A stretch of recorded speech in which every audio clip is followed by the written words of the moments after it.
आज का हमारा जो टॉपिक है वो रहेगा फर्टिलाइजेशन, ठीक है ना। आज के लेक्चर में हम फर्टिलाइजेशन को डिस्कस करेंगे और कल के लेक्चर में हम डिस्कस करेंगे डबल फर्टिलाइजेशन। इससे पहले हमने पॉलिनेशन कंप्लीट किया है, पॉलिनेशन हमने अच्छे से पढ़ा है। तो आज चलिए शुरू करते हैं फर्टिलाइजेशन को। देखिए फर्टिलाइजेशन को दो और नाम से भी जाना जाता है, इसे हम सिनगेमी भी कह सकते हैं, यहाँ इसे हम ट्रू फर्टिलाइजेशन भी कह सकते हैं। देखिए सिनगेमी क्या है, सिनगेमी सबसे पहले डिस्कवर की थी स्ट्रासबर्गर, एक साइंटिस्ट था। इन्होंने 1884 में इसको मोनोट्रोपा प्लांट में डिस्कवर किया था। क्लियर है पॉइंट? तो सिनगेमी को किसने डिस्कवर किया? स्ट्रासबर्गर ने 1884 में। उसके बाद हमने क्या पढ़ा?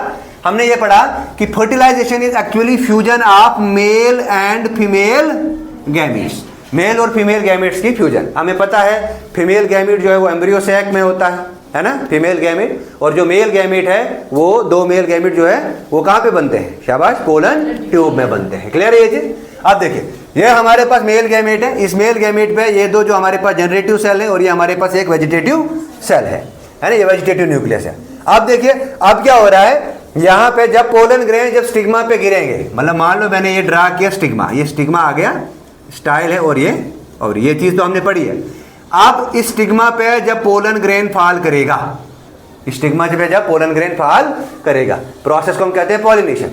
अब जब ये स्टिग्मा पे गिरा, ये क्या करेगा? ये अब्सॉर्ब करेगा मॉइस्चर। पोलन ग्रेन क्या करेगा? पोलन ग्रेन वाटर या मॉइस्चर को एब्सॉर्ब करेगा।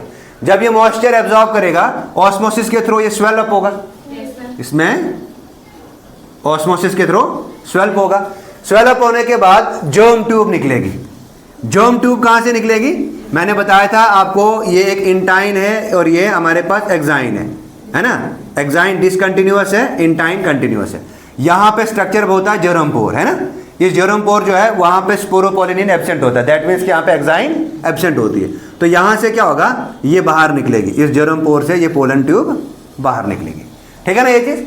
अच्छा, जब ये बाहर निकले तो उसके बाद हम क्या करेंगे? हम इस वाले स्ट्रक्चर को लेंगे और माइक्रोस्कोप में देख लेंगे। जब हम इस स्ट्रक्चर को माइक्रोस्कोप में देखेंगे तो माइक्रोस्कोप में तो हमें कुछ ऐसा दिखता है। ये हमारे पास एक्साइन है। एक्साइन आपको बोलने की जरूरत नहीं है, एक्साइन किसकी बनी है? स्पोरोपोलिनिन की बनी है। अब ये स्पोरोपोलिनिन कौन रिलीज करता है? तो पता है आपको, टेपिटम की सेल्स रिलीज करती है, जो पॉलीन्यूक्लिएटेड वाली सेल्स होती है। अब ये एक्साइन, अब इंटाइन जो है ये जर्म पोर से बाहर आएगी। जब ये जर्म पोर से बाहर आएगी, जो सबसे टिप वाला पार्ट आएगा, इसे कहते हैं एपिकल ब्लॉक। ये जो एपिकल ब्लॉक है, ये apical block basically growth zone होता है। यहाँ पे एक्टिवली डिवाइडिंग सेल्स होते हैं, दैट मीन्स यहाँ पे मेरिस्टेमेटिक सेल्स होंगी, इनका काम है डिवाइड करना। इसके बाद इसके पीछे भागेगी वेजिटेटिव सेल। वेजिटेटिव सेल के साथ भागेंगे दो मेल गैमेट्स, दो male gametes. In male gametes जो ही ये आगे जाएंगे, इसके पीछे क्या होगा?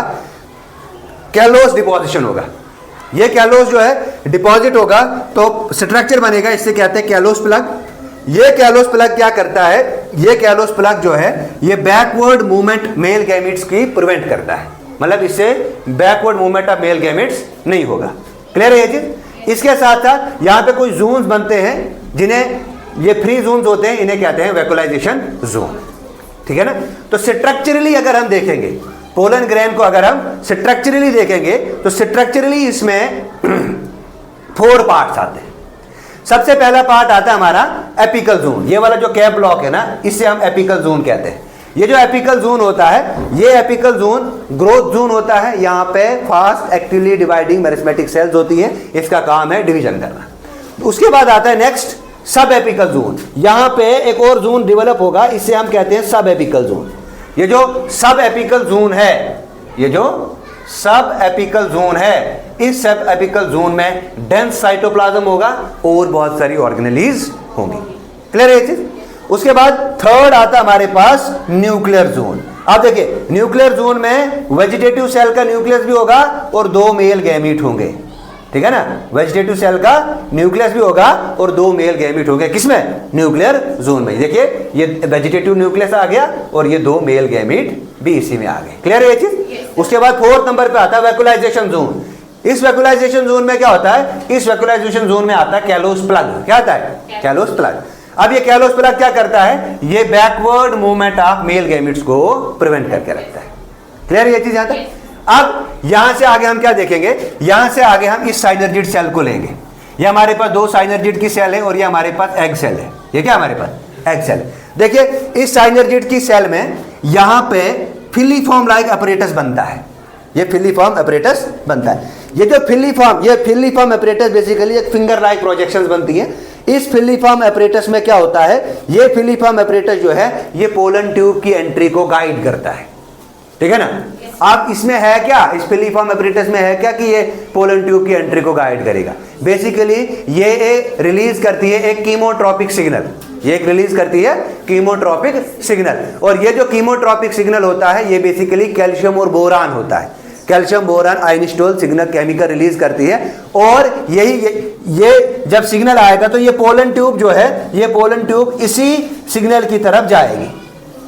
क्लियर है ना। जब ये इसमें फिर यहाँ पे आ जाएगी, कहाँ पे, इस वैक्यूलर जोन, ये जो यहाँ पे आएगी, इसमें क्या कहते हैं इसको, फिलीफॉर्म अपरेटस में। क्लियर है ये चीज। अब देखो ये जो बोरान कैल्शियम आयनिस्टोल है ये क्या करता है, अगर हम बात करेंगे बोरान की, बोरान पोलन ग्रेन में बोरान की कंसंट्रेशन कम होती है, और स्टिग्मा और स्टाइल में बोरान की कंसंट्रेशन ज्यादा होती है। और बोरान को एज सच बोरान हम इस्तेमाल नहीं करते हैं, इसको यूज किया जाता है बोरिक एसिड, और बोरिक एसिड के साथ साथ बोरेट की फॉर्म में इसको यूज किया जाता है। लेकिन बोरान का क्या काम है, ये पोलन ग्रेन को, ये पोलन ट्यूब को ब्रस्ट होने से बचाती है, मतलब कि पोलन ग्रेन को फटने से बचाती है। लेकिन कैल्शियम का क्या काम है, कैल्शियम को मोस्ट इंपॉर्टेंट याद रखना, ये एक तो पोलन जनरेशन में हेल्प करता है, पोलन जनरेशन में हेल्प करता है, और पोलन जनरेशन के साथ साथ में ये किस में हेल्प करता है, डायरेक्शन ऑफ पोलन ट्यूब्स को भी ये डिसाइड करता है। क्यों, क्योंकि ये केमिकल रिलीज करेगा और पोलन ट्यूब उसकी तरफ अट्रैक्ट हो जाएगी। क्लियर है ये चीज। अब ये हमें कैसे पता चला कि ये चीज हो रही है, इसके लिए एक एक्सपेरिमेंट किया गया, और उस एक्सपेरिमेंट का नाम है हैंगिंग ड्रॉप एक्सपेरिमेंट।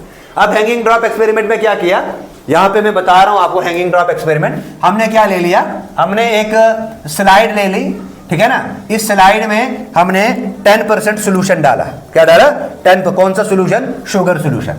ये हमने 10% शुगर सोल्यूशन डाला, ठीक है ना। इसके साथ साथ हमने क्या डाला, इसके साथ साथ में हमने बोरिक एसिड डाला, बोरिक एसिड भी इसमें प्लेस किया, साथ साथ में कैल्शियम, मैग्नीशियम और पोटेशियम, ये चीजें यहां पे डाली।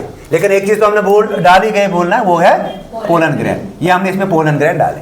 उसके बाद इसको 15 to 20 मिनट रखा, 15 to 20 मिनट रख लिया। और हम क्या देखेंगे, हम देखेंगे कि इसमें ऐसे करके पोलन ट्यूब जर्मिनेट होना शुरू होगी, जिसमें एक वेजिटेटिव के 2 मेल गैमेट्स होंगे। क्लियर है ये चीज। तो कुछ नहीं था, ये था हैंगिंग ड्रॉप एक्सपेरिमेंट। क्लियर है ये चीज। अब यहां से आगे क्या करेंगे, यहां से आगे हम पढ़ेंगे कि ये जो पोलन ट्यूब है, ये हमारा कल का लेक्चर रहेगा, ये जो पोलन ट्यूब है ये कहां से एंटर होती है एम्ब्रियो सैक में।